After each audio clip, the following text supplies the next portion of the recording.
रावण को राम तो मिल गए, राममय हो गया, मोक्ष हो गया, सब हो गया, पर उस राममय होने का जो आनंद जीवन में आना था वो नहीं ले पाया।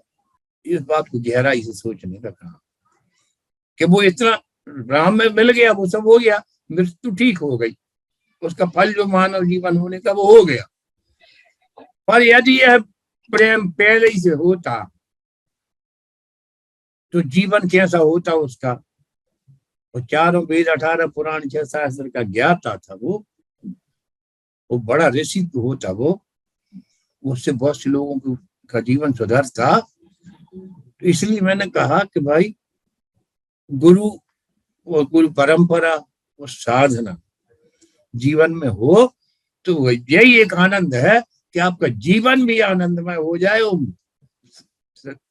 मृत्यु भी आनंद का उत्सव हो जाए।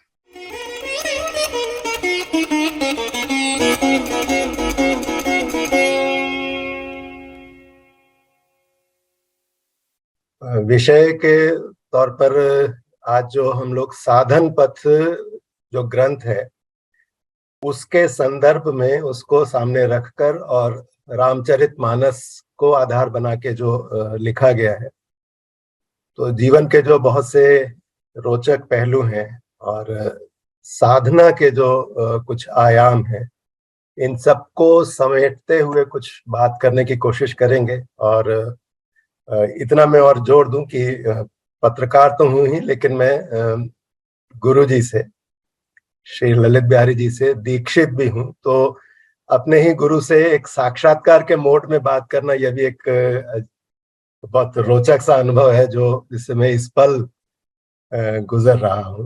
तो आप सभी को फिर से एक बार नमस्कार करते हुए मैं ये कहूंगा कि इस ग्रंथ के संदर्भ में एक चीज इससे मैं शुरू करना चाहूंगा। गुरुजी ने जो इस ग्रंथ को लेकर कहा है और जो उनका आशय रहा है वो थोड़ा सा अगर मैं सामने रख दूं तो उससे फिर आगे बात को लेके चल सकेंगे। गुरुजी का कहना रहा है कि हमने रामचरितमानस को पढ़ा तो कभी भी नहीं, जीवन भर गाया ही है, और इस नाते उसके जो भी अर्थ, उसको राम जी की कृपा से कह लें या गुरुदेव की कृपा से, उनके अपने गुरुदेव की कृपा से जिसको वो कहते हैं, इन कृपाओं से जो अंतर में जो उसके अर्थ उभरे भी हैं वो शब्दों के अर्थ के क्रम में नहीं है, वो भावबोध की उपज है, ऐसा वो कहते हैं। तो ये जो ग्रंथ के लेखक हैं ऐसा कहने वाले, वो इस ग्रंथ के माध्यम से राम कथा या कह लें कि रामरस के किन पहलुओं को उजागर कर रहे हैं और कैसे एक देह यात्रा में कालबोध से परे की अनुभूतियों को समेटने के सूत्र उजागर कर रहे हैं, और कैसे रिश्तों को सही ढंग से जीने के नुस्खे इस ग्रंथ के माध्यम से सामने ला रहे हैं। इन कुछ बातों को समेटने की कोशिश करेंगे।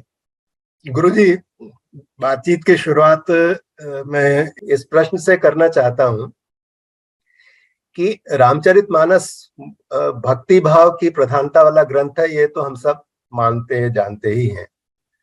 आपने इसे महायोग के साधकों के लिए और उनके साधन को पुष्ट करने वाली एक आनंद सरिता जैसा कहा है, तो इसमें भक्ति और निराकार की साधना करने वाले योगाभ्यासी दोनों का कल्याण करने की बात कैसे जमती है? आपने कहा भी है, मुझे याद है कि आपके जीवन में मानस का जो भाव भरा स्वर जो तरंगित रहता रहा है, उसमें ये साधन और ध्यान की जो तदाकार स्थिति है वो एक हो गई है, एक रस हो गई है। सोनम जी और सभी उपस्थित सभी लोगों को बहुत बहुत धन्यवाद। धन्यवाद इसलिए भी, रामचरितमानस कहती है, धन्य घड़ी सोई जब सत्संगा, कि जीवन के वे ही क्षण धन्य है जब सत्संग हो। सत्य क्या है? सत्य स्वरूप रघुवंश मणि, करहु वचन विश्वास, लोक कल्पना वेद कर अंग प्रति जासु। सत्य एक ही है। सत्य का मतलब काल से अबाधित, जो जैसा था वैसा ही है और वैसा ही रहेगा। जो त्यों काल एक रस रही, तुलसीदास जी कहते हैं, इसके ऊपर काल का कोई प्रभाव नहीं होता। तो वह सत्स्वरूप केवल परमात्मा है। बाकी प्रकृति और संसार और हम और आप, पल प्रतिपल जलता है जीवन, ये बदलता रहता है।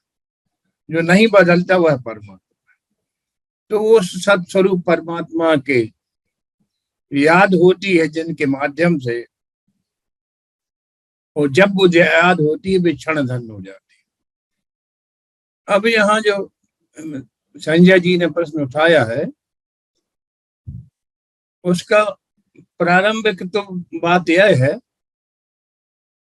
कि गोस्वामी तुलसीदास जी को जिस सगुण साकार और निर्गुण निराकार का जो हमारा चिंतन है, इसी को ठीक करना था, इसलिए यह रामचरितमानस लिखी। नहीं तो वाल्मीकि की रामायण तो थी ही पहले, उसी के आधार पर यह लिखी गई है रामचरितमानस। परंतु तुलसीदास जी कहते हैं कि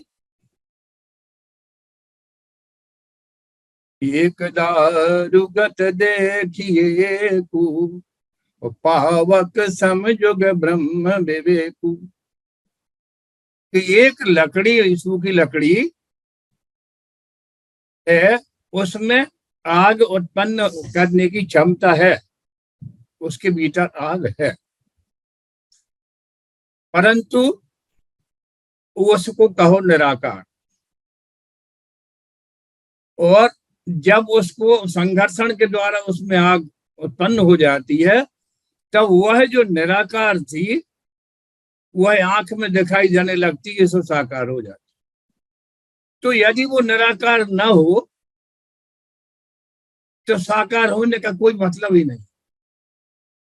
एक जगह और समझाया उन्होंने, जो गुण रहित सगुण सोई कैसे, कि हिम जल हिम उपल बिलग नहीं जैसे।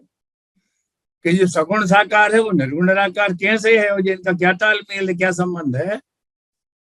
तो तुलसीदास जी कह रहे हैं कि जैसे बर्फ साकार है और जल निराकार है, परंतु उस साकार का आधार जल ही है।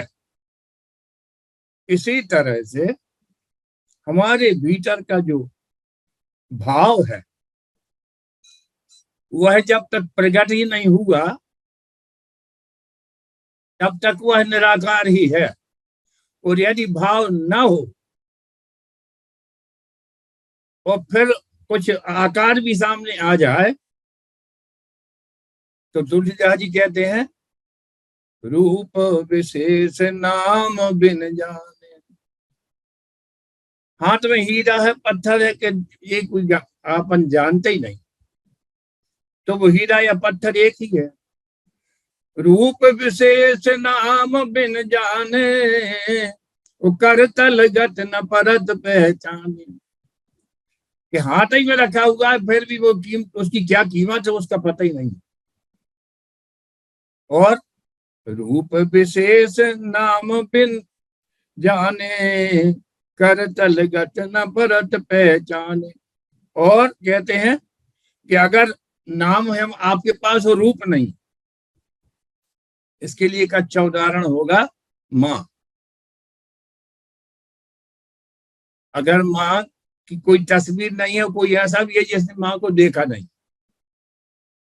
है ना, तो क्या फर्क पड़ता। उसका माँ कहने से ही जो कुछ उसके भीतर घटित हो जाता है, सब कुछ कीमती बात वह है। जब भी हम सगुण साकार निर्गुण निराकार कह के इनको अलग अलग करते हैं तो उसकी जान ही निकल जाती है वास्तव में। ये झगड़ा गलत है एकदम। अगर ये ना होता तो तुलसीदास जी को रामचरितमानस लिखने की कोई जरूरत नहीं थी। वो तो सगुण साकार अयोध्यापति राम सब जो है वो तो सब लिखा ही हुआ है उसमें, मगर उसमें भाव हमारा जो भीतर का जब जग जाता है तब वह प्राणवान होता है, जो वो कहना चाहती। बिना भाव के तो वह प्राणवान ही नहीं होता। अभी हम फिल्मी गाना सुनते हैं, संदेशे आते, मान लीजिए, है ना, वो फिल्मी गाना वो सुनते, अपन तो वहां है नहीं है ना, तो अभी कुछ हो रहा है, परंतु आंखों में आंसू आ जाते, तो वो जो आगे आगे उसकी अंतरा में जो कहता, तो आंखों में आंसू आ ही जाते, देश प्रेम का उद्रेक हो जाता। ये कहाँ से हुआ? कोई उस गाने में था कि कुछ गाने में कुछ नहीं था, तुम्हारे भीतर जो निराकार बैठा था, गाने ने उसको साकार कर दिया भाव को, बस इतना ही हुआ। इसलिए परमात्मा के बारे में चाहे ध्यान करो, चाहे कुछ भी करो, उसके लिए कोई शब्द देना ठीक नहीं है, क्योंकि परमात्मा के लिए कोई शब्द हो ही नहीं सकता। तो बहुत से लोगों ने शब्द ही नहीं दिए और एक आकार खड़ा कर दिया वाल्मीकि जी ने, और भाव जोड़ दिया उससे गोस्वामी तुलसीदास जी ने। और जहां तक साधन पथ की बात है, तो साधन पथ में अपन गाते गाते बहुत मस्ती से गाया, और गाते गाते हर पात्र के निकट पहुंच गए भीतर। जब हनुमान जी को गा रहे हैं तो बिल्कुल हनुमान जी के पास में खड़े। मैंने कहा था संजय से एक दिन कि जैसे अपन आरती गाते हैं ना, स्तुति कि अपन गाते हैं कि भगवान की स्तुति गाते, उसको हाजिर नाजिर जान के गाते हैं कि वो सामने है। जब गाते हैं वो जो भाव दशा होती है अपनी, मैंने पूरी रामचरितमानस उसी तरह भगवान की वो सब उपस्थिति है और उसको जान के मस्ती से गाया। ये उसकी, हमारे महाराज जी कहते थे, जैसा भाव वैसा पाओ। जिंदगी में कोई पूछे उनसे एक ही बात को बोलते थे, जैसा भाव वैसा पाओ। तुम्हारी आंतरिक भाव दशा जैसी है वैसा ही परमात्मा है, वैसे ही माँ है, वैसा ही देश है, वैसी दुनिया है। और तुम्हारे पास कोई भाव नहीं है तो कुछ नहीं। तो ये जो है आपके अनुभवों को और अपने अनुभवों से जोड़ते हुए यह बात स्पष्ट करने की कोशिश की गई। गुरुजी, एक संयोग ही है कि आप आज इस समय जहां बैठे हैं डेराबस्सी में, ये साधन पथ का लेखन भी वहीं पर हुआ है। तो एक सहज सवाल ये मन में आ रहा है कि इसे लिखने की बात आई कहाँ से? क्योंकि वैसे देखें तो आपका जीवन तो दशकों से राममय रहा है। उस दौरान आपने कभी ऐसा ग्रंथ लिखने की नहीं सोची? क्यों नहीं सोची? और अब कैसे ये यहाँ बैठकर लिखा गया? एक बार जब मैं सर्विस कर रहा था तो मेरे जो प्रिंसिपल थे वे बहुत ही विद्वान थे रामचरितमानस, और सभी बातों के विद्वान थे, बड़े साहित्यकार थे। तो मैं उनके साथ रहता था हमेशा। तो वे मेरे से बोलते थे, ये बड़ी प्यारी बात है, खूब मजबूत है इस प्रश्न के उत्तर में। वे मेरे से बोलते थे कि यार ललित भाई, आप कुछ मतलब लिखते क्यों नहीं हो? ललित भाई, आप कुछ पढ़ते क्यों नहीं हो? तो मैंने उनसे कहा कि सर, अगर प्रेम करने को मिले जिंदगी में, वो करने को मिले अपने को प्रेम, तो फिर लिखना और पढ़ना ये तो न्याय संगत नहीं होगा। वे ही लिखते हैं प्राय जो कर नहीं पाते। अगर सामने करने को मिल रहा प्रेम, तो फिर लिखने और पढ़ने की उसमें वो तो समय नष्ट करना होगा, उसके साथ न्याय नहीं होगा। तो मुझे क्या है कि मुझे तो जिंदगी भर प्रेम करने को, उसमें डूबे रहने को मिला।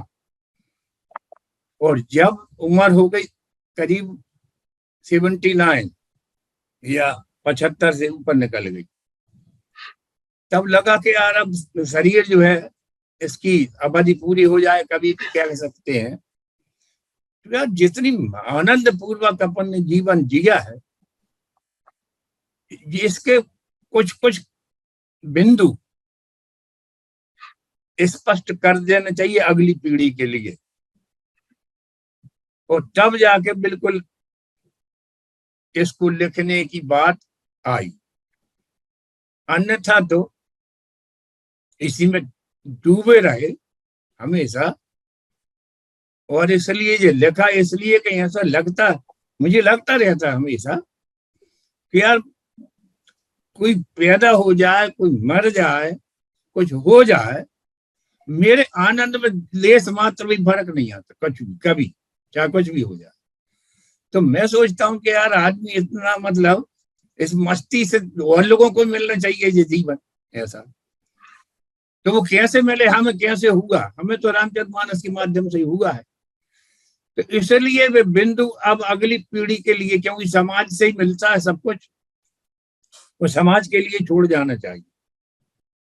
बस यही एक भाव था कि जैसा आनंद मेरे जीवन में रहा वैसे सबके जीवन में आए। इसलिए वे कुछ अनुभव, सारा तो कुछ कहा नहीं जा सकता, जो कह सके वो जो कहलाना चाहता था ऊपर वाला परमात्मा, वह कुछ लिखा। और कोई कारण नहीं है इसके लिखने का, केवल जो है आप भी प्यार में ऐसे ही डूबो जैसे हम डूबे हैं, यही लक्ष्य था। गुरुजी, रामचरितमानस की जो प्रासंगिकता है और इसके प्रति जो आत्मीयता का भाव, जनमानस कह लें, अध्येताओं को कह लें, उनमें बहुत लंबे समय से जो बना हुआ है, इसके कारण जो रहे हैं उन पर भी थोड़ी सी चर्चा कर लेनी चाहिए कि ऐसी क्या बात है कि इसमें ये काल में रची गई, काल के बोध के साथ रची गई रचना और काल को पार करती भी लगातार वैसे ही प्रासंगिक बनी हुई है। क्या बातें हैं? हमारा जहां तक इसमें सोचना है कि मेरा तो मन कहता है कि इतनी त्रिकाल सत्य रचना जो गोस्वामी तुलसीदास जी की रामचरितमानस है, वह कोई व्यक्ति की रचना तो हो नहीं सकती, ऐसा तो मेरा पक्का विश्वास। मुझे तो लगता है कि मैंने कहीं कहा नहीं है संकोच के कारण, it is dictated by Hanuman ji and written by Tulsidas ji. मैं तो ऐसा मानता हूँ कि ये तो हनुमान जी वे ही काल से ऊपर हैं, भगवान शंकर जो है महाकाल कहलाते, उन्हीं के अवतार हैं। और उन्होंने जो जो कुछ तुलसीदास जी को सुझाया वही लिखा गया। एक चौपाई भी इस पे थोड़ा सा यानी प्रमाण देती।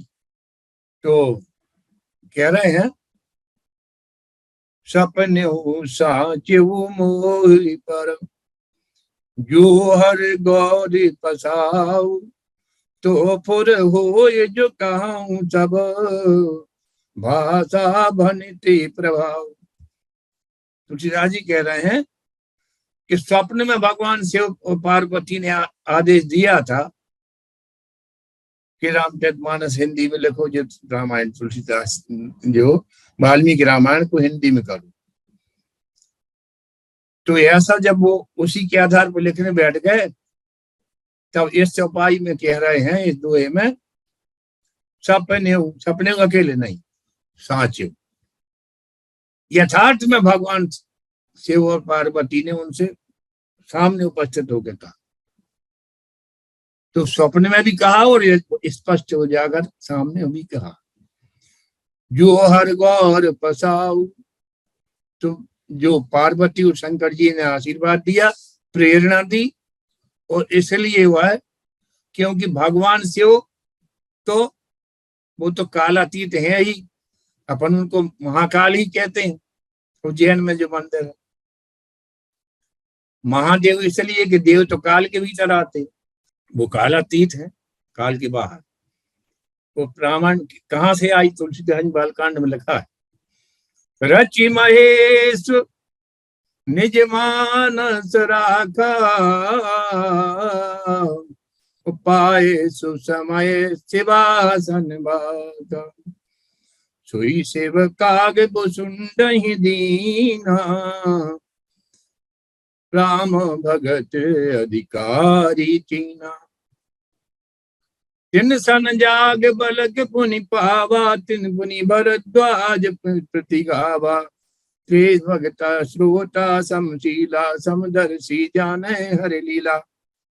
तो ये जो है रामचरितमानस का मूल स्थान कहाँ है, तो बोले कि भगवान शंकर का जो प्रेम है राम के प्रति, वह है जो भीतर उनके हृदय में अमृत भरा हुआ है, वही रामचरितमानस है।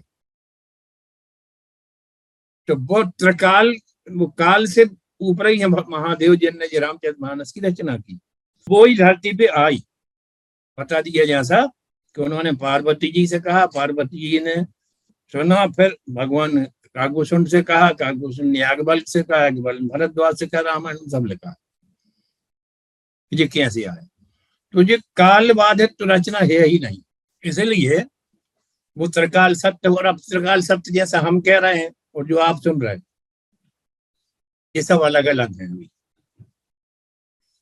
हम कि जो जिस भाव से कह रहे हैं, जिस भाव से हमारे जीवन में वो है,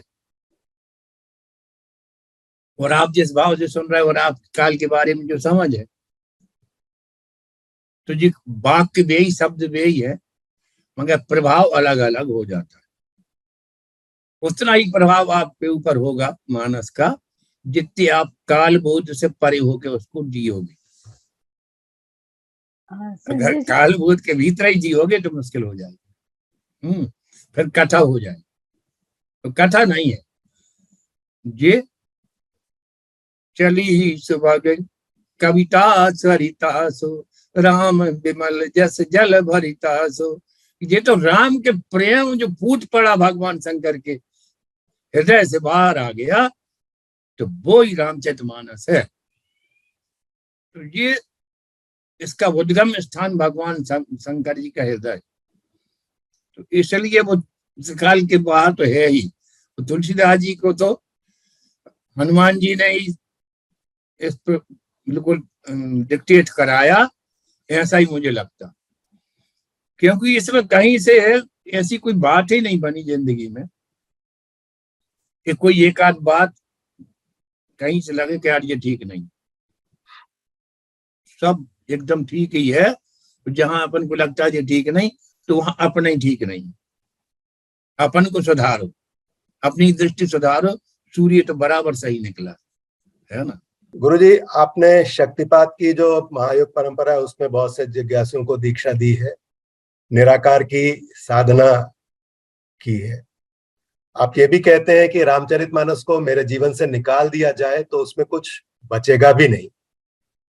तो ये साकार भक्ति और निराकार साधन, जीवन में ये दोनों का मेल सधता कैसे है और आपके जीवन में ये कैसे सधा? वैसे इसका थोड़ा सा इशारा पहले प्रसंग वैसा भी हो गया है आपका कि माँ जब कहते हैं अपन, तो वो उसने देखा भी नहीं। अब ये वही कठिन बात नहीं है। गोस्वामी तुलसीदास जी के साथ खुद ही ऐसा हुआ है कि उनने अपनी माँ तुलसी को देखा ही नहीं। ये जो कह रहे हैं हम कि जो शक्कर मुंह में रखते हैं ना, तो शक्कर जो रखती है सामने, वो तो साकार है, मगर जो जीभ पे रखी वो मीठा लगा। मिश्री को जीभ पे रखी, मीठा लगा, तो वो स्वाद का कोई आकार नहीं। फूल का आकार है, खुशबू का आकार नहीं है। खुशबू तैरती रहती है दूर दूर तक। तो ये जो है, जो हमारा भाव है वही मिठास है, डालता है उसमें।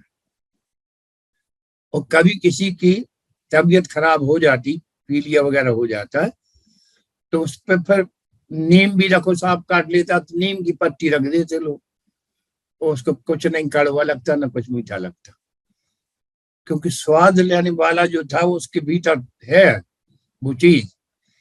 और ये हम कैसे लेते हैं इसको, हमारा वो रामचरितमानस पर गहराई से अध्ययन करने से, मैं सोचता हूं कि कभी मैंने ये बात कही है कि शुरू में शादी वगैरह तय होती है तो पत्नी की चिट्ठी आती 4 लाइन की, जो पत्नी होने वाली है, अभी हुई नहीं, केवल बातचीत तय हो गई तो एक चिट्ठी आ जाती। पहले फोन नहीं था तो हमारे पास चिट्ठी आ गई, अब चिट्ठी आ गई तो अब चिट्ठी आ गई, माता पिता सब घर में, तो चिट्ठी छिपाई चुपचाप सीधी और भीतर अपने बेडरूम में जाके तकिया के नीचे या खोल के भीतर रख दी और फिर रात में लाइट जला के पढ़ी, तो बाथरूम में ले गए वहां भी पढ़ी, ड्यूटी चले गए तो वहां भी पढ़ रहे। उन 4 लाइनों में क्या क्या पढ़ रहे हैं, ये तो उतना ही है, वे तो जो 4 लाइनें लिखी थी उसने वे ही है। अब उसमें तुम 100 बार क्या पढ़ रहे हो, तो 100 बार तुम जो पढ़ रहे हो ना, वो तुम्हारे भीतर का भाव उद्रेक है, तुम्हारा प्रेम भीतर जो भाव है वो उस से जग रहा है। तो ये हमारे भीतर का जो निराकार, जिसको अगर आप कहो भाव, वो फाउंडेशन है इसकी, उसके आधार पर ये साकार टिका हुआ है। अन्यथा अगर साकार बिल्कुल ही सत्य होता तो तुलसीदास जी का एक दोहा है कि तुलसी मूर्ति पूजबो जिम गुड़ियन को खेल, जब प्रीतम सो भेंट भई सुधई पिटारी मेल। तुलसीदास जी कहते हैं कि साकार जब ही तक है जब तक वो परमात्मा हृदय में पूरा सराबोर हो गया उससे हृदय, फिर कोई साकार नहीं। वो कबीरदास जी ने क्या क्या कहा है सब लोग जानते हैं, है ना। तो वो जो है सारा कुछ जो आपके भीतर है, बस उसकी उद्रेक करने के लिए आलम्बन है जैसा बाहर, वो परमात्मा वही है जो तुम्हारे भीतर है। और फिर जब भाव अच्छा हो जाता है, जीवन में सहज स्वभाव बन जाता है, जहां जाए डोलू सो परिक्रमा जो कछु करो सो पूजा। कबीरदास जी वगैरह के लिए जितना मंदिर में आनंद था उतना मरघट में भी आनंद था। उनको परमात्मा हर जगह मौजूद, क्योंकि उनकी स्थिति उतनी ऊंची हो गई, विकाल के बोध से परे निकल गए। कैसा मानस के पात्रों का संदर्भ लेते हुए थोड़ी सी बात आगे करते हैं गुरुजी। सुतीक्ष्ण के बारे में जब इस ग्रंथ में भी चर्चा हुई है तो उसमें एक जगह ये आपने उसको कहा है कि ध्यान पर जो है वो योग का, भक्ति का, ज्ञान का, वैराग्य का, किसी भी एक मार्ग का एकाधिकार नहीं। ये सुतीक्ष्ण के जीवन में किस तरह से रामचरितमानस में स्पष्ट होता है, उजागर होता है, इसको थोड़ा सा देखो। सुतीक्ष्ण जो रामचरितमानस के जो पात्रों के नाम है वे भी कुछ जरा मतलब विचार नहीं रहते, है ना। तो सुतीक्ष्ण जो है अगस्त ऋषि का शिष्य था। अगस्त ऋषि जो बड़े वैज्ञानिक थे, रामचरितमानस के अनुसार बड़े वैज्ञानिक थे। वो अक्षय तूणीर उन्होंने श्री राम को दिया था और उन्होंने बहुत सी विद्याएं दी थी जिससे रावण को जीता जा सका। तो विश्वामित्र और अगस्त जी, एक दक्षिण में एक उत्तर में समझ लो, ये दो ऐसे थे जैसे अपने आजकल भाभा इंस्टीट्यूट वगैरह हैं। ये लोग पूरे वैज्ञानिक थे और लोक हित प्रधान रखते थे। उसमें कहीं साधना अगर न हो पाए तो भी चलेगा, क्योंकि उनको लोक हित ही उनका प्रधान था।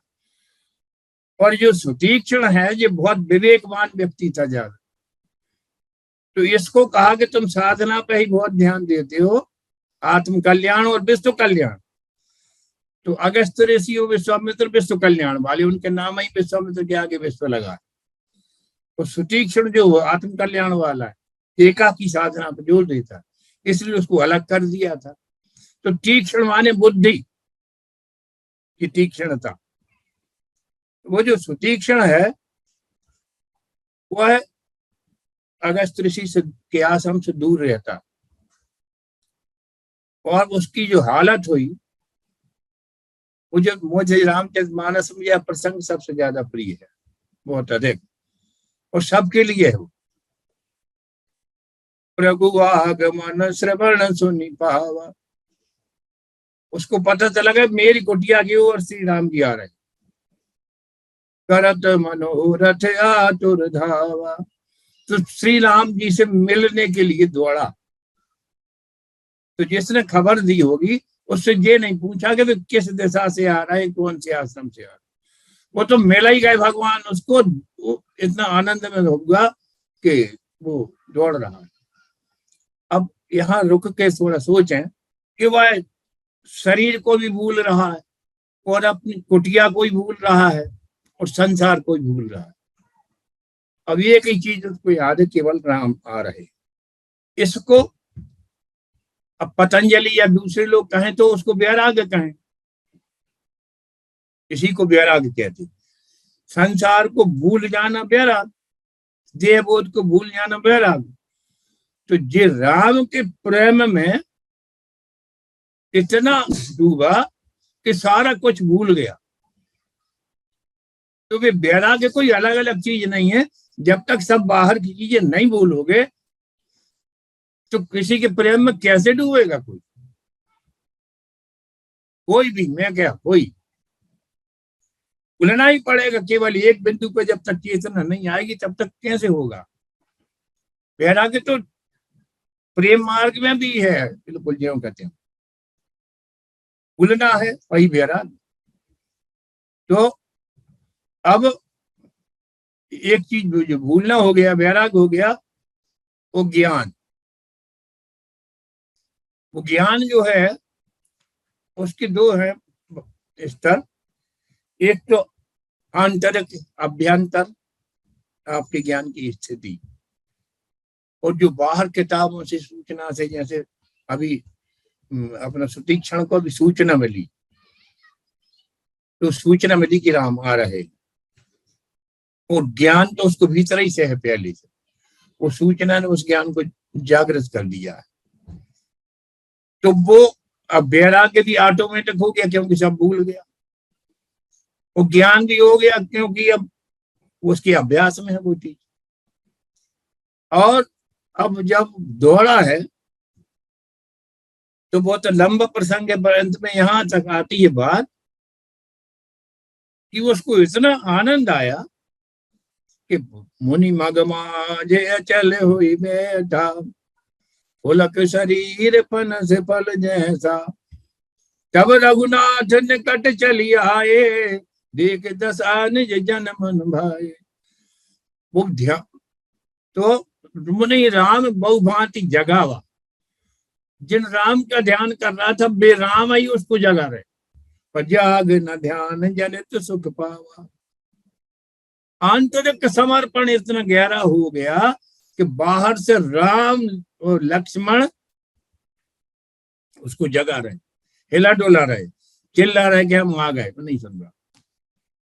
जाग न ध्यान जनित सुख पावा। तो ये जो उसका ध्यान हो गया और वो ज्ञान हो गया सूचना से जागृत, और सब कुछ भूल गया तो वैराग हो गया। तो हम लोगों के जीवन में जो होता रहता है, और यही इन चीजों की जान है जो किताबों में लिखा रहता है, वह तो अब सूचना है। अनुभव ज्ञान तो तभी हो जाएगा जब तुम्हारे जीवन में उतर जाए। वैराग्य वही होगा जो तुम्हारे जीवन में अनुभव में आ गए। ध्यान वही जो तुम सब कुछ भूल गए, तब एक परमात्मा ही रहा है ना।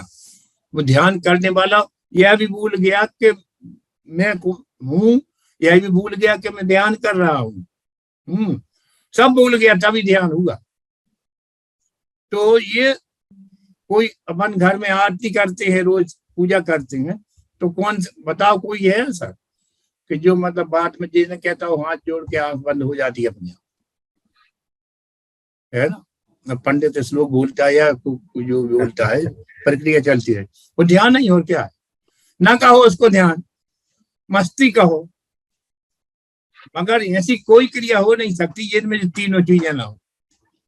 स्वाभाविक कि उसको वैराग्य होगा, उसको ज्ञान होगा, और ये होगा तो ध्यान होगा ही। चिट्ठी लिखते हैं किसी को तो ध्यान हो जाता पहले, तो ये अपन बाहर किताबों से पढ़ते रहते हैं और भीतर उतरने की गुंजाइश ही नहीं देते। ये सब आपके जीवन में रहता ही है, केवल रामचरित मानस उसको एक दिशा दे देती है व्यवस्थित, जो राम की तरफ पहुंचा देती। रावण की मुक्ति का जो प्रसंग है गुरु जी, तुलसीदास जी का जो मत है जिसमें देवताओं के अहंकार की बात है, और उसके साथ साथ ही आपने उसमें, जहां तक मुझे याद है, कि साधकों के लिए भी इसी संदर्भ में गुरु अर्पित कर्म की बात की है अहंकार मुक्ति के संदर्भ में। तो ये एक साथ आपने दोनों चीजों को रखा है, रावण की मुक्ति का ये जो प्रसंग है देवताओं का और फिर साधकों का, तो ये इस पर भी थोड़ी सी स्पष्ट बहुत ही अच्छा पात्र भी है वो रावण। साथ ही अपना प्रश्न भी जोड़ दूं, मेरा भी प्रश्न रावण के बारे में है। मेरा प्रश्न है, रावण का कश्मीरी पंडितों से क्या संबंध है और आज के संदर्भ में कैसे वो रेलेवेंट है? तो पहले रावण का जो है उसका शरीर छूटा भगवान के बाण से, यहां से बात हुई। अगर रामचरितमानस को गंभीरता से अध्ययन करो तो रावण जैसा दिखाई देता है उससे भिन्न है उसका आंतरिक स्थिति। वो खरदूषण को जब भगवान ने मारा तब वो विचार करता है मन एकांत में, खरदूषण मौसम बलवंता ते नहीं कुमारे बिनु भगवंता, रंजन सुर भंजन वही भारा, जो भगवंत लीन अवतारा, तू मैं जाय बैर हट कर हूँ, प्रभु सर प्राण तजे भवतर हूँ, हुई है भजन न तामस देहा, मन क्रम वचन मंत्र दृढ़। सीता हरण के पहले ही उसने सब डिसाइड कर लिया कि भाई हमारा जो जिस तरह का जीवन चक्र है इसमें भक्ति तो हमसे हो नहीं सकती, पर परमात्मा को प्राप्त तो करना ही है। इसलिए गीता में भगवान ने कहा यो यस सहज धर्म, जिसका जो सहज स्वभाव हो उसी से जाए तो परमात्मा के पास जल्दी पहुंचे। तो रावण का सहज स्वभाव था तमोगुण वाला, तो वो कहता है कि मेरे लिए तो ये लड़ाई बड़ाई यही अच्छी है। उसने कहा बस भगवान से मैं एक हो जाने का मेरे लिए एक ही मार्ग है कि मैं तुमसे दुश्मनी करूंगा। उसमें पहले प्री डिसाइडेड था उसका सारा कुछ। और अब इससे तुलसीदास जी सहमत है कि नहीं, मगर मुझे ऐसा लगता है, अब रामायण मैंने खूब गाई तो मेरे अपनी अलग दुनिया है। तो रावण के 10 सिर कट गए, 20 भुजाएं कट गई। अब जो वोकल कार्ड कट गया तब भी वो अभी मतलब बोल रहा है, लिख रहा है कि उसके 20 भुजा 10 चाह लेके भगवान के बाण जो मंदोदरी के पास चले, इन 30 चीजों को लेकर 10 सिर और 20 भुजाएं। और भगवान ने फिर रावण जो कूद रहा था बिना हाथ के पैर के बिना सिर के, उसका शरीर कूद रहा था, धरती हिल रही थी, तो भगवान ने बीच में से उसको एक बाण और मारा, 2 टुकड़े किए शरीर के। अब तुलसीदास जी लिख रहे हैं, कर जेऊ मरत घोर रव भारी, के कहाँ राम। अब देखो उसका सिर तो है नहीं है, कुछ भी नहीं उसका, और वो अब कह रहा है भीतर, अब कह रहा है कि कहाँ राम। अब उसके आगे तुलसीदास जी लिखा कि राणा हाथों पचारी कि मैं युद्ध के लिए ललकारता हूं, चल चुनौती दे रहा हूं, अब मुझसे युद्ध करो। तो मेरा मन कहता है, योग इसमें समर्थन भी करता थोड़ा, कि बोलने की प्रक्रिया तो नाभि से होती। आप बोल कर देख लें सब लोग अगर चाहें तो, कोई भी स्वर बोलो, अगर नाभि से ही उठता है हर स्वर, और नहीं तो नहीं उठ सकता। और नाभि से जो उठता है, जो वाणी के लिए के जो भेद किए गए हैं 4, तो ये बोलने वाली वाणी जो है इसको व्याकरी वाणी कहती है।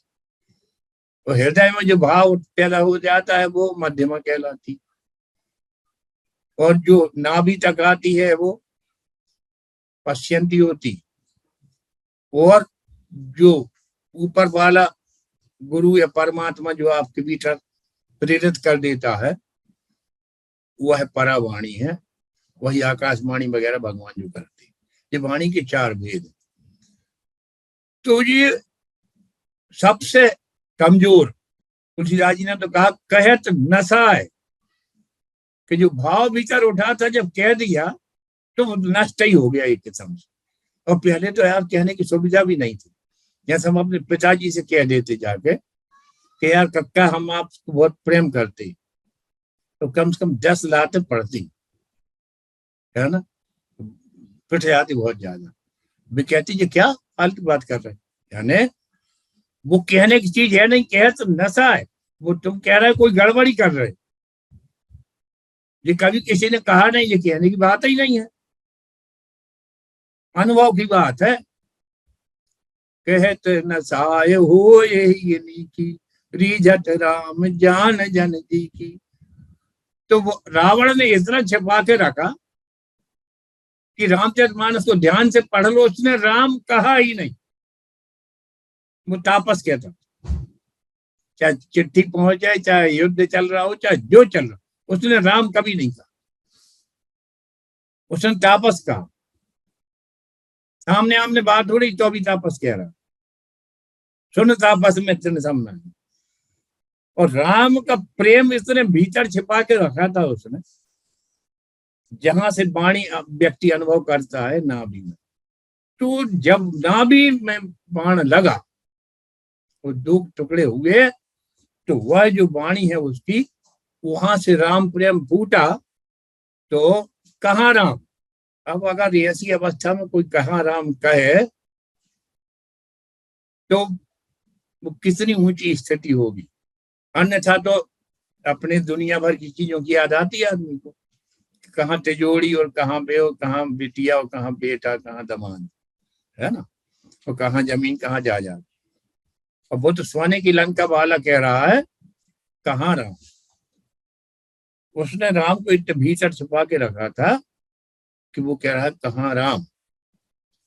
तो क्या हुआ, राम को ढूंढ रहा है। अब तासु तेज प्रभु बदन समाना, यहां राम, उसके भीतर से जो तेज निकला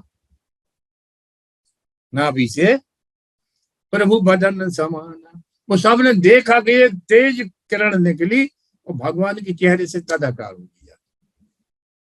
तासु तेज प्रभु बदन समाना, सबने देखा, सुर मुनि सब ही अचंभव माना। देवता देख रहे हैं ऊपर से, कह लीजिए क्या हुआ। मैंने एक प्रश्न पूछा है साधन पथ में कि चलो अब रावण का वध हो गया और सब हो गया, अब तुम रावण को ढूंढोगे तो कहाँ ढूंढो, कहाँ है राम। तो उसका उत्तर एक ही है कि अब तो राम में ही ढूंढना पड़ेगा, अब तो राम ही हो गया। ये बीच में ही कुछ हुआ था, वो तो जय बजाय था पहले ही भगवान का सेवक, बीच में जो अभिनय करने के लिए उसको मिला, और बाद में राम के साथ तदाकार हो गया। अब राम रावण अलग अलग नहीं है। तो ये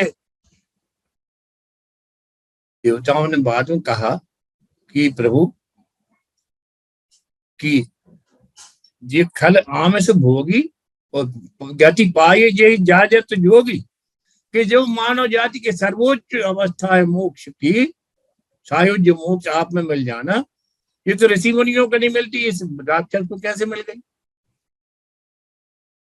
है ना। तो भगवान तो संकोची है, पर कह नहीं सकते, मगर कह देते अपन कह रहे हैं कि भाई तुम्हारी गर्दन कटने के बाद भी तुम राम की खोज जारी रहे, राम की खोज जारी रहे। उसके राम भी ऐसे नहीं थे, वो राम ही को खोज रहा था, तो फिर और कहाँ जाता। तो वे कह रहे हैं कि भाई हम देवता परम अधिकारी, कह रहे हैं कि ये मुक्ति तो हमारी होने चाहिए थी। तो तुलसीदास जी देवताओं के लिए क्या कह रहे हैं? स्वर स्वार्थी सराहन ला। उन्हें जड़ कहा है, कुत्ता भी कहा है।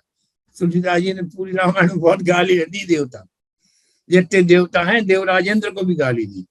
सूख हाड़ ले भाग सट स्वान निरख मृगराज, छीन ले जन जान जड़ तस सुर पति न लाज। इतनी गालियां ठुकाई, एक ही दो में है, बहुत जगह का। तो वे कह रहा कि हमें होना थी मुक्ति। तो भाई तुम भोगों में लगे हो, उसी में तुम्हारा समय जा रहा है, तो तुम्हारी कैसे होनी चाहिए? ये हुआ। और हमने जो गुरु वाली बात उसमें लिखी, वो इसलिए लिखी कि रावण को राम तो मिल गए, राममय हो गया, मोक्ष हो गया, सब हो गया, पर उस राममय होने का जो आनंद जीवन में आना था वह नहीं ले पाया। इस बात को गहराई से सोचने का काम कि वो इतना राम में मिल गया, वो सब हो गया, मृत्यु ठीक हो गई, उसका फल जो मानव जीवन होने का वो हो गया। पर यदि यह प्रेम पहले ही से होता तो जीवन कैसा होता उसका? वो चारों वेद 18 पुराण 6 शास्त्र का ज्ञाता था, वो बड़ा ऋषि होता, वो उससे बहुत से लोगों का जीवन सुधरता। तो इसलिए मैंने कहा कि भाई गुरु और गुरु परंपरा और साधना जीवन में हो तो यही एक आनंद है कि आपका जीवन भी आनंदमय हो जाए और मृत्यु भी आनंद का उत्सव हो जाए। अन्यथा मृत्यु तो उत्सव हो सकती है, पर जीवन शुष्क भी हो सकता है। इसके लिए लगा रावण का कश्मीरी ब्राह्मणों से संबंध और ये उसका आज के संदर्भ में अब जो क्या है तो ये कथा लंबी हम 60 में कहते हैं। तुलसीदास जी ने लिखा है रामायण की शुरुआत में, नाना पुराण निगमागम सम्मतम यद रामायण निगदितम क्वचिदन्यतोपि स्वन्तः सुखाय तुलसी रघुनाथ गाथा भाषा निबद्ध मति मंजुल मातनोति। तुलसीदास जी कह रहे हैं कि जो वेदों में पुराणों में सब वर्णित है वो तो सब वाल्मीकि जी ने कह दिया, पर मुझे तो कुछ अपनी बात कहना है, कुछ धन्य तो जो उनने कहा है उससे अलग मुझे कुछ कहना। क्यों? क्योंकि मुझे दुख है किसी बात का, उसको कह दूंगा राम जी से तो वह दुख दूर हो जाएगा।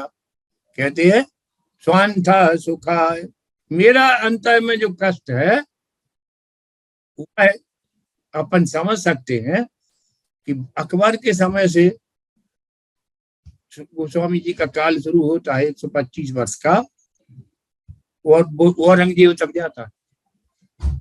उस समय क्या हालत थी हिंदुओं की और भारतवर्ष की संस्कृति की, जी अपन सब जानते। वह पीड़ा उनको थी। रामभद्राचार्य जी ने सुप्रीम कोर्ट में वो भजन गा दिया जो कवि सवाली तुलसीदास जी ने लिखा है कि इस तारीख को जो मंदिर टूटा, और तुलसीदास जी कह रहे हैं कि धिक्कार है मुझे कि मेरे सामने हुआ और भगवान क्या कर रहे हैं। ऐसा ही रामभद्राचार्य चित्रकूट वालों ने गाया। वो मुसलमान जज उठ के खड़ा हो गया कि बाबा तुम यहाँ तो जन्मांत, क्या कमाल है, ये तो कोई देवी शक्ति है। तो वो पीड़ा तुलसीदास जी में थी। उस पीड़ा के कारण उन्होंने ये एक अलग से कुछ लिखा। वह लिखा कि प्रताप भानु नाम का जो राजा था, ये प्रसंग कहीं नहीं आता, ये केवल तुलसीदास जी का सृजन है अलग से। उसका कारण वो था संस्कृति का की जो पीड़ा थी, उसके कारण उन्होंने लिखा विश्व विदित एक कह देशु सत्य के तु चारस नरेशु। कह के माने कश्मीर। सत्यकेतु नाम का राजा कश्मीर में राज्य करता था। सत्यकेतु का मतलब होता है कि उसका झंडे में सत्य का झंडा लगा था। तो सत्य जो है वो प्रदर्शन की चीज नहीं होना चाहिए कि झंडा लगाया जाए, वो अपने भीतर होना चाहिए। तो अड़चन ये थे, उसके पिता भी ऐसे ही था, सत्यकेतु। और फिर अपने बेटे को राज देने लगा। तो ये बड़ा प्रसंग है कि जेठे तनय राज नृपदीना, अपने बड़े लड़के को राज दिया, वो था प्रताप भानु। अब ये प्रताप भानु का भी अगर अर्थ लगाओ आप, तो भानु माने जो दिन में 12 बजे चमकता है वो, है ना, और रवि माने जो सवेरे निकलता है। तो अलग अलग साहित्य में इनके भाव हैं। तो वो उसका तेज इतना था, जला देने वाला प्रताप भानु का। तो वह प्रताप भानु था, मगर उसने तो उसके रामायण में नहीं लिखे, और उसने जहां लगे कहे पुराण श्रुति एक एक सब जाग, बार सहस्त्र साहित्य नृप किए साहित्य अनुराग। इतना श्रेष्ठ था वो राजा कि मेरे मन में आया था कि एक बार प्रताप भानु की नगरी की तुलना अयोध्या जी से करूं, तो कहीं अयोध्या जी से भी ज्यादा अच्छी उसकी नगरी थी, उसके राज में सब सुखी थी। तो वो ऐसा राजा, वह प्रताप भानु राजा कश्मीर का राजा। संयोग कुछ ऐसा हुआ कि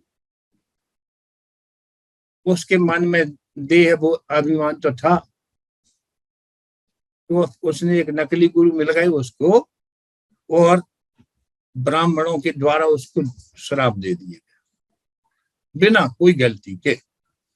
सब अच्छे काम किए जीवन भर, अब ब्राह्मणों की नासमझी हुई कि उन्होंने उसको श्राप दे दिया कि तुम जाकर राक्षस हो जाओ।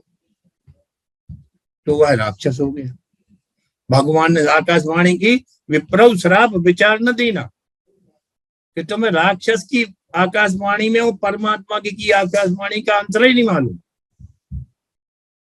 तो तुमने गलत श्राप दिया है। तो ब्राह्मणों ने इस एक नेक परमात्मा का बंदा था पक्का, उसको श्राप देकर राक्षस बना दिया। ऐसे बहुत सब हुए, ये कहीं नहीं हुआ, कहीं बहुत रामायण में ऐसे और भी पात्र हैं। अब वो जब राक्षस हुआ, वो जब अपनी फार्म में आया, तो रामायण लिख रही है कि आपन उठ दाबई रहे न पावै, धर सब कालय कीसा। तो कहते बहुविध त्रास है देश न कासै, जो कह वेद पुराणा। जब पूजन मख ओम सदाधा, सबके जाय करो तुम बाधा। जितने जितने ब्राह्मण काम कराते थे, उसने सबको आज्ञा दी कि इनके सब काम बंद कराओ, अगर जी कुछ कहें तो इनको दंड दो। तो धर्म सुने नहीं काना, यह सब ब्राह्मणों को तंग किया कि धर्म सुने नहीं काना। कहीं धर्म का ना कोई नाम सुनने नहीं मिलता था पूरे रावण के राज में। तो अब इसका रेफरेंस वहां जोड़ो कि ब्राह्मणों ने उसको श्राप दिया था, एक अच्छा खासा साधक राक्षस बनाया श्राप इन्होंने। और पैदा फिर जब हुआ, तो उसने सबसे पहले नंबर ब्राह्मणों का ही लगाया, और उनको बहुत तंग किया। रामायण में खूब लिखा है, अब यहाँ समय नहीं होता। तो वो ब्राह्मणों की गलती से वो हुआ था कांड, इसलिए ब्राह्मणों ने सजा पाई। वो कश्मीर था उस समय, कश्मीर माने जो अफगानिस्तान और पाकिस्तान और जो कश्मीर, यहाँ तक जो पूरा जो पहाड़ी काराकोरम वाला एरिया है, ये सब कश्मीर कहलाता सब वेदों। तो वहां का जो कांड हुआ था, तो मेरे मन में आया कि यार अच्छे खासे आदमी को जब इस तरह का दुर्दांत श्राप दे दिया गया, तो वो कश्मीर ही था। और वो ब्राह्मण आज भी कश्मीर में उनकी सजा पूरी नहीं हुई है, और वे आचरण कर रहे हैं। तुलसीदास कहा कि राक्षस कौन है, तो बोले कि जिनके ये आचरण भवानी, ते जानो निश्चर सब प्राणी। जिनके यही आचरण है राक्षसों जैसे, वे चाहे कोई हो, वे राक्षस ही हैं।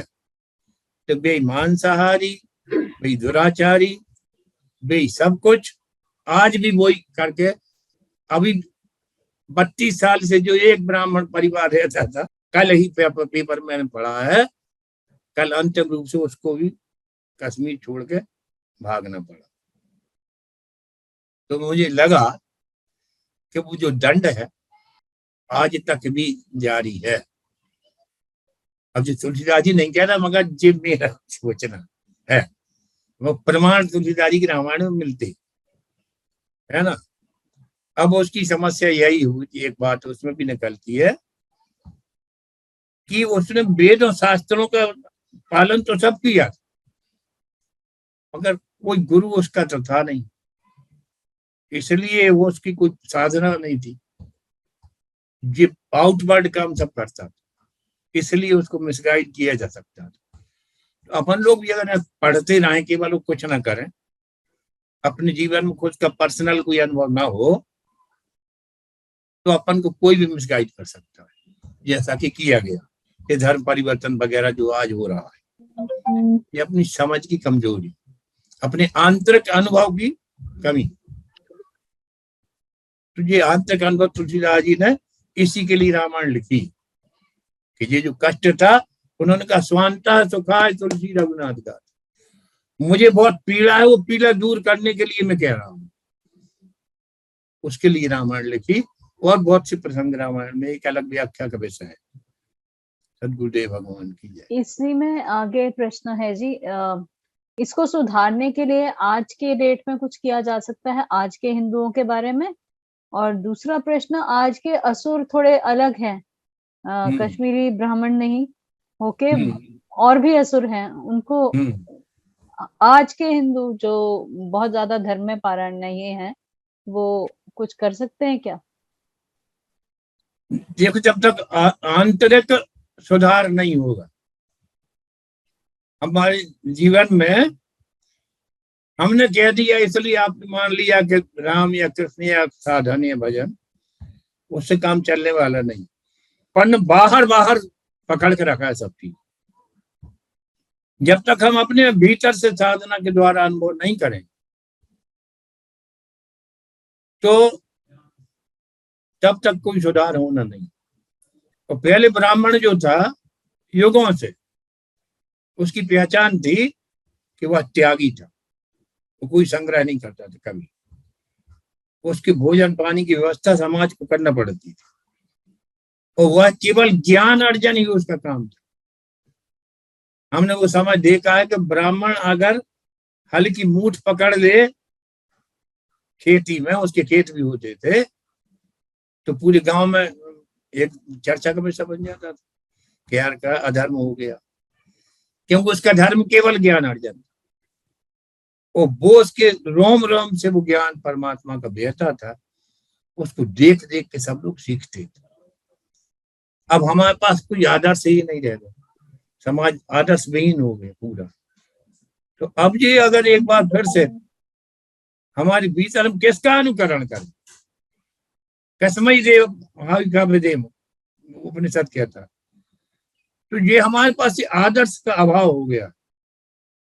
और ये जब तक होगा नहीं पूरा, अब जो भी इसको कर ले हमें वो ही ब्राह्मण है। इसलिए ये भी लगता है गुरु जी की ये प्रश्न जो है वो हिंदू अहिंदू का ना होकर वो जिस आंतरिक उसकी हम बात कर रहे हैं उस पर फोकस करने का है। हाँ बिल्कुल। और एक चीज गुरु जी, और साधन पथ का जो दूसरा भाग है, जो वैसे मूलतः एक अलग ग्रंथ की अपेक्षा करता था लेकिन बाद में उसी में सम्मिलित किया गया, उसमें रामचरितमानस के पात्रों का तुलनात्मक एक अध्ययन किया गया है। तो मेरे मन में प्रश्न तो ये भी था कि ये क्यों कर किया गया, इस पर बात करें, लेकिन बहुत लंबी बात हो रही है, इसलिए उस प्रश्न को तो छोड़ता हूं। लेकिन जैसे सुग्रीव और विभीषण है, इनके जीवन के जो अनेक इनके प्रसंग हैं, उनमें जो इनकी भूमिका है और इनकी जो मनोभूमि है, उसको लेकर तुलनात्मक अध्ययन, एक तुलनात्मक विश्लेषण आपने उसमें किया है। तो वो जो तुलना है, वो आम पाठक और साधक, वो दोनों को क्या चीज इंगित करती है, क्या बताती है ये जो तुलना है सुग्रीव और विभीषण की? सुग्रीव और विभीषण में हनुमान जी कॉमन है। तो हनुमान जी को अगर गुरु मान लो, गुरु मिलने के बाद भी गुरु साथ ही में रह रहे, कौन के? सुग्रीव के। और वो काम क्या ले रहा है गुरु से? धर बटु रूप देखते जाई, कि उसको ये लग रहा है कि ये मुझे मारने के लिए आ रहा है राम लक्ष्मण, है ना। तो सुग्रीव वो कहता है हनुमान जी से कि मैं तो जा नहीं सकता, मगर तुम जाओ। और ये देखो, अगर मुझे मारने के लिए आ रहे हैं तो मैं भागू, चोरा से तजो ऐसे अला, तो मैं उनसे मिलना भी नहीं चाहता, मैं तो भाग जाऊंगा, इशारा कर देना। ये इसकी मनोदशा है। अब जरा सुग्रीव से चल के विभीषण तरफ चलो, समय कम है इसलिए। विभीषण को हनुमान जी मिले तो क्या होगा? विभीषण कह रहा है कि तुम राम दीन अनुरागी, आयु मोहे करन बड़भागी। गुरु ब्रह्मा गुरु विष्णु गुरुदेव महेश्वरा, गुरु साक्षात परब्रह्म तस्मै श्री गुरवे नमः। वो कह रहा है कि तुम राम के हे हनुमान, उनका नाम तो जानता नहीं था, नाम तो बाद में जाना। कह रहा कि आपके दीनों के ऊपर प्रेम करने वाले भगवान राम और स्वतः है, जो मुझे मेरे ऊपर कृपा करने के लिए मेरे दरवाजे पे आ गए। उसको उसमें भगवान दिखाई देते हैं हनुमान जी, और इसको उसमें देता है एक बलशाली आदमी कि जी मेरी जान बचा देगा। ये एक बड़ा अंतर। इसलिए सुग्रीव को हनुमान जी मिले और विद इन नो टाइम, समझ लो आप, भगवान तो तत्काल हनुमान जी गए, वो लौटे और भगवान जी आ गए सेना लेके, और विभीषण की शरणागति हो, है ना। यानी उसमें देर नहीं लगा। और जबकि वो योगवंतक उनके साथ बैठे थे हनुमान जी, वो केवल एक ही उपयोग था कि बाली से पटवे से बचाने के लिए हनुमान जी थे, तो वो ठीक सा उपयोग नहीं कर पाते। और फिर उसमें उसने स्वीकार किया कि मैं पशु अति कामी। भगवान को तो कहना पड़ा, 4 महीने भगवान से मिलने नहीं आया, बरसात में वहीं रहा आया। सुग्रीव औषधि मोरी बिसारी, पावा राज कोच पुर नारी। ये तीनों चीजें उसकी मिल गई, धन संपत्ति मिल गई, वैभव मिल गया, और तारा मिल गई, और पत्नी मिल गई। तो वो 4 महीने आई भगवान के पास। ये इसमें गड़बड़ी थी। यह गड़बड़ी विभीषण में बिल्कुल नहीं। एक बार भगवान हनुमान जी ने विश्वास दिलाया, जैसा कि गुरु विश्वास दिलाता है, कि मेरा नाम मत लो उठ के, मेरे प्रभु का नाम लो और वे तुम्हें अपना लेंगे। वो उसने देर नहीं की, तो वो घटना घटी, सीधा भगवान का हो गया। तो ये जो इन दोनों में जो है, एक तो ये है कि अगर आप पास श्रेष्ठ पुरुष भी होते, हर घर में ही होते, तो तुम उनका अनुकरण मन वचन कर्म से करते नहीं। तो दीक्षा ले लेना और साधन कर लेना एक बात है ना, मगर उसको और कालातीत अनुभव कर लेना ये दूसरी बात। उसके लिए आपने साधन चाहिए, वो भटकाव नहीं चाहिए। तो सुग्रीव में भटकाव था, विभीषण भटकाव नहीं था। आपने इस दूसरे भाग में आपने कई पात्रों की तुलना की है, जिसमें अंगद और हनुमान भी हैं, लेकिन एक और, मतलब समय कम है, तो जो तारा और मंदोदरी की जो तुलना की है,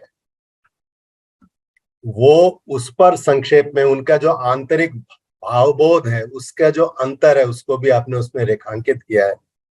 उस पर थोड़ी सी बात संक्षेप में जरूर करने का मन है। अंगद हनुमान भी एक वाक्य बोलना बहुत जरूरी है। ये क्या है?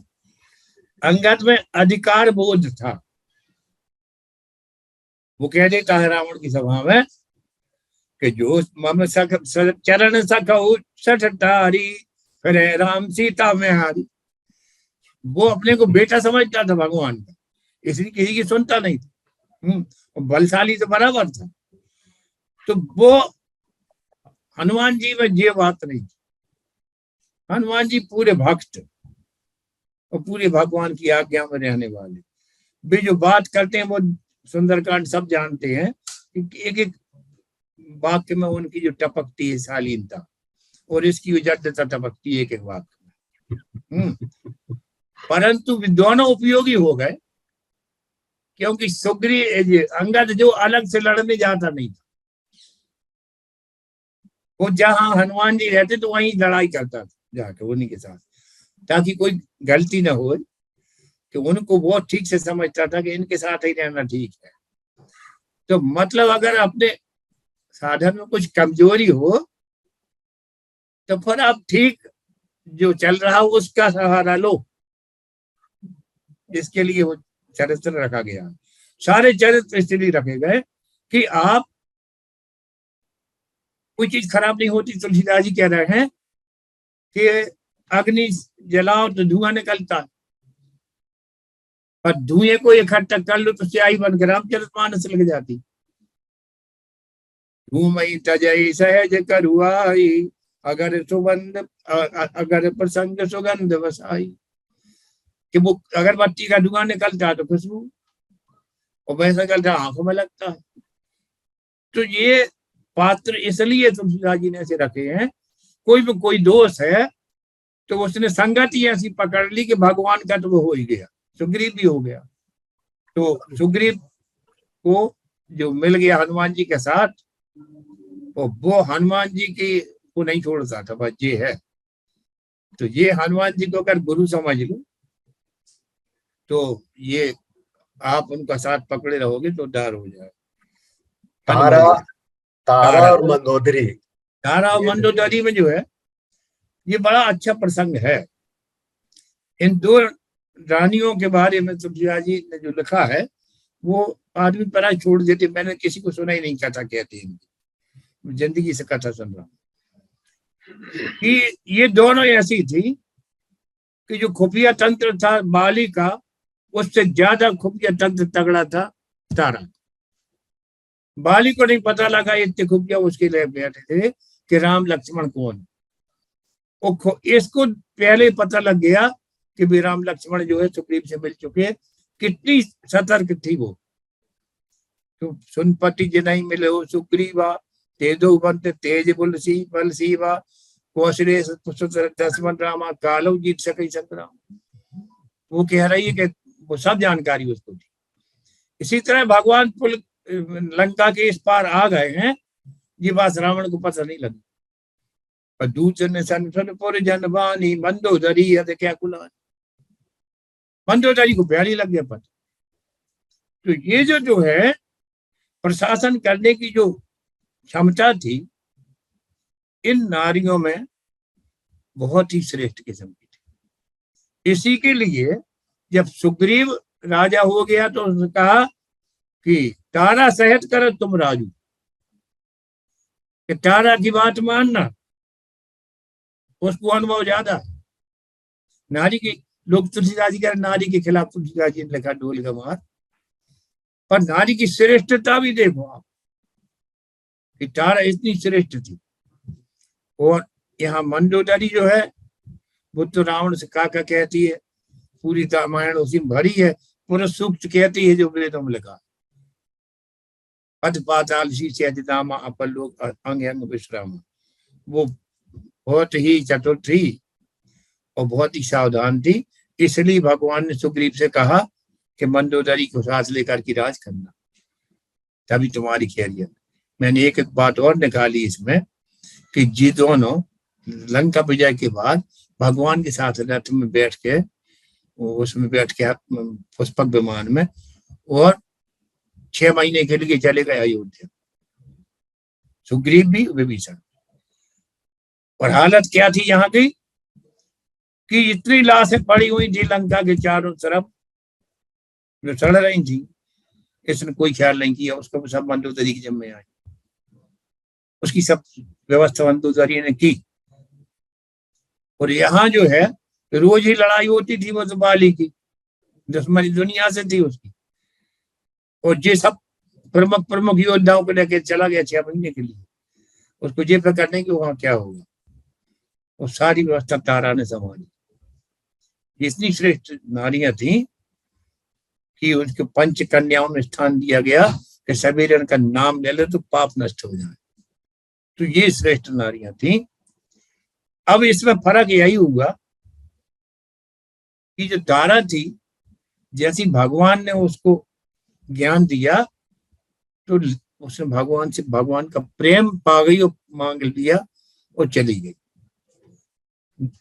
कोई विलाप नहीं किया उसने। बाद भगवान के मिलने के बाद पति के शरीर पर पड़ी थी, मृत शरीर पर बाल, उसके केस फैले हुए थे उसके मृत शरीर पर बाली के, वो विलाप कर रही थी। तभी भगवान ने कहा कि जीव नित्य के ही लब तुम रोगा। हे तारा, मुझे एक प्रश्न का उत्तर दो कि जो बाली चला गया वह तुम्हारा पति की, जो मृत शरीर तुम्हारा पति, किसके लिए रो रही? उपजा ज्ञान, तत्काल ही उसको समझ में आ गई बात, भगवान क्या कह रहे हैं। चरण तब ला गई, बाली का शरीर छोड़ दिया, भगवान के चरणों में आ गई और लीने से भगति विमल भगवती में मांगी। भगवान से भगवान का बिना साधना का जो प्रेम बना रहे 24 घंटे, वह आशीर्वाद ले लिया और चली गई। परंतु मंदोदरी विलाप कर रही, तारा विलाप नहीं कर रही भगवान के, भगवान वहीं खड़े, वो विलाप ही कर रही। वो उसके प्रताप का वर्णन कर रही। अब प्रताप का वर्णन तो करती तो बाली का प्रताप तो 6 महीने तक कांकरी में दबा लिया रावण को, जब छोड़ा बाली कोई मामूली था क्या? उसका कितना प्रताप, मगर उसके कोई नहीं, तारा ने कुछ नहीं कहा बिल्कुल जरा, और ये कर रही है। तो मुझे ऐसा उसका गहन अध्ययन से लगता है कि उसने पुरुष सूक्त भी बोला था वेदों का, और वेदों की बात करती थी, तो उसको बाह्य ज्ञान तो बहुत अधिक था, शास्त्रीय ज्ञान, क्योंकि रावण की पत्नी थी, वो बड़ा शास्त्रज्ञ, तो उसको वो शास्त्रीय ज्ञान था, मगर उसने भगवान से प्रेम नहीं मांगा। मुझे लगता था कि जैसे तारा ने मांग लिया ना तुम्हें, ऐसी मंदोदरी भी कह देती, पर मंदोदरी चुप रही। मैंने लिखा साधन पथ में कि मंदोदरी जाने क्यों हिचक गई। ऐसा मौका जो था आया था, जैसा तारा ने लाभ उठाया वो मंदोदरी ने नहीं उठाया। जो भी कारण हो उस पर तो अलग से विचार करने की जरूरत है। तो ये पात्रों को इसलिए इस तरह अध्ययन किया कि हमारे जीवन में भी कुछ कमियां रहती, वे किसी श्रेष्ठ व्यक्ति से मिलने के बाद वे पूरी हो जाती और तुम्हारे एक जीवन दिव्य रास्ते पे जा सकता। अंगद जो था उजड़ था, पर रहता था हनुमान जी के साथ में, तो इतना उपयोगी हुआ। हनुमान अंगद के मारे रण में पड़े निशाचर भाई, अधिकांश काम तो इन दोनों ही निकल दिया था युद्ध का, अंगद ने और हनुमान जी ने। तो वो हनुमान जी के साथ लगा रहता था, उसका भी उद्धार हो गया। और इसी तरह से जो ये तारा वगैरह है, इन पर तो अलग से लिखने की जरूरत है कि नारी की ऊंचाई, श्रेष्ठता, यानी रावण 4 वेद 18 पुराण 6 शास्त्र जानता था और सारी व्यवस्था जानता था, परंतु राज्य में क्या चल रहा है ये उससे ज्यादा जानती थी मंदोदरी। उसकी जो खुफिया तंत्र था वो ज्यादा मजबूत था, उसी से राज की रक्षा होती। ये दोनों नारी बड़ी श्रेष्ठ थी। कोशिश ये मेरे अपने ओर से थी कि हमारी इस बातचीत में हमारा जो लौकिक जीवन है और जो हमारा आध्यात्मिक जीवन है, इनको जो एकरस करने की जो सरल कुंजी है रामचरितमानस और ये ग्रंथ साधन पथ, ये थोड़ा सा स्पष्ट हो सके हमारी इस बातचीत से, तो मुझे उम्मीद है कि ऐसा कुछ हो पाया होगा। हाँ जी बोले। तो सोनम जी ने इस साधन पथ का अंग्रेजी में अनुवाद भी किया है, तो मुझे लगता है कि प्रश्नों की शुरुआत उनसे ही औपचारिक रूप से हो तो अच्छा। मेरी ओर से धन्यवाद और नमस्कार।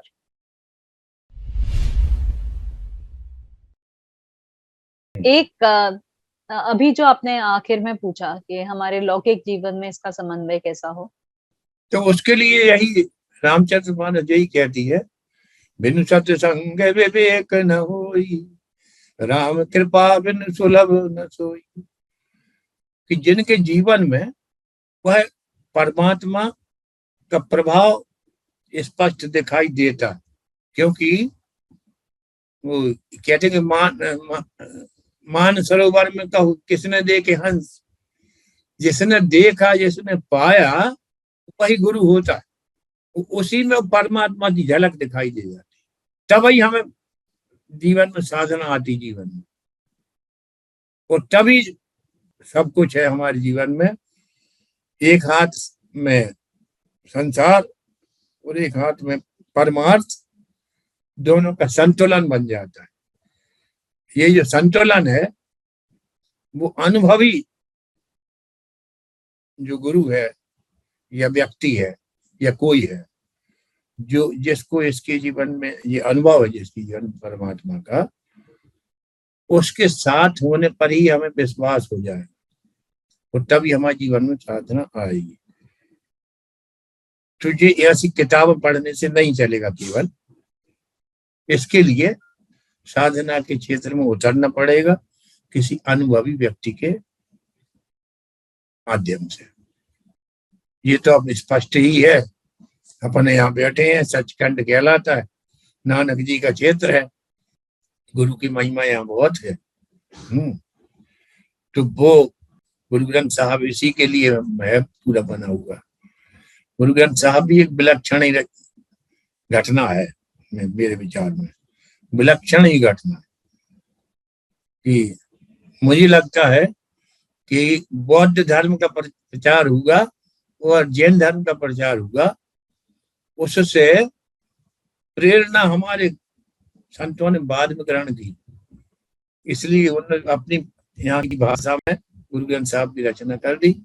तुलसीदास जी ने भी अवधी भाषा में रामचरितमानस लिखी। और सब लोगों के लिए मैं ये भी कहता हूँ कि कथा पढ़ने की बजाय साधकों के और संतों के चरित्र को पढ़ो तो आपके जीवन में ज्यादा प्रभाव पड़ेगा, क्योंकि वह प्रैक्टिकल है एकदम। इसकी भूमिका में लिखा गया है कि जो अनुभवी व्यक्ति हैं उनकी रचना पढ़ो तो आपके जीवन में अनुभव आए। अगर केवल बौद्धिक व्यायाम ही है तो वो बात अलग है। सद्गुरुदेव भगवान की जय।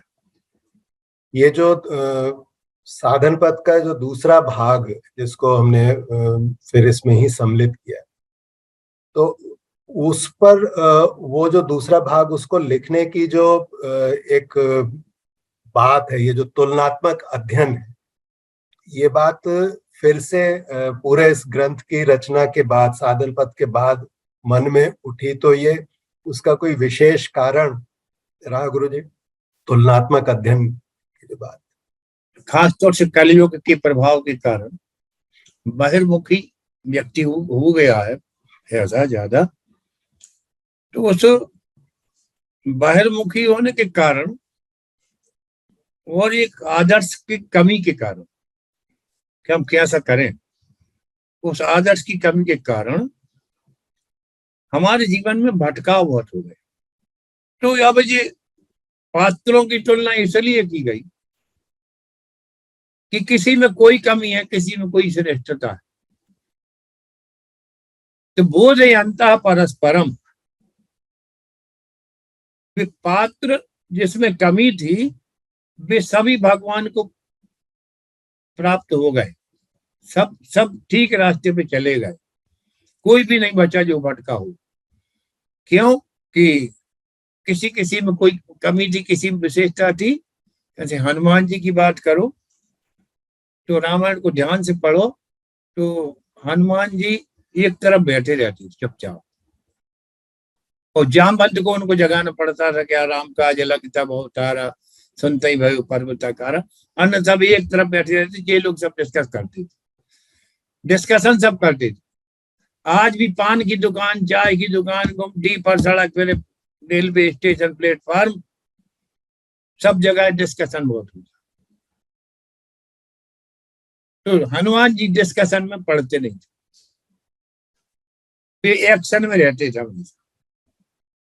जब एक्शन की जरूरत पड़ती तभी वे सक्रिय होते थे, और फिर वे अपनी म्यूट हो जाते थे, फिर बैठ जाते शांत। इसलिए आप विचार करो कि अभी तक, आज तक भी हनुमान जी का चरित्र जितनी प्रेरणा देता है, अब उतनी हम पूरी ग्रहण करते कि नहीं।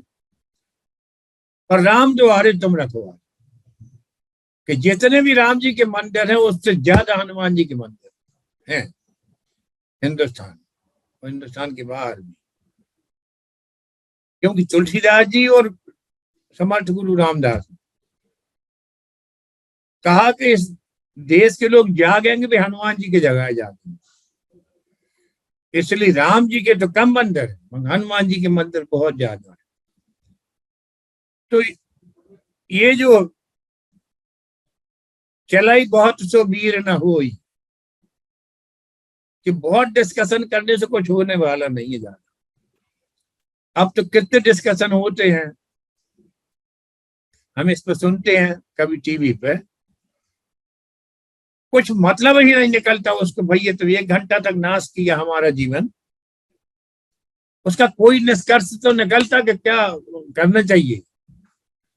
न कोई पॉलिटिशियन, न कोई सारा बड़ा इस समय हालत खराब है कि कोई आदर्श ही नहीं, कोई निर्णय ही नहीं है।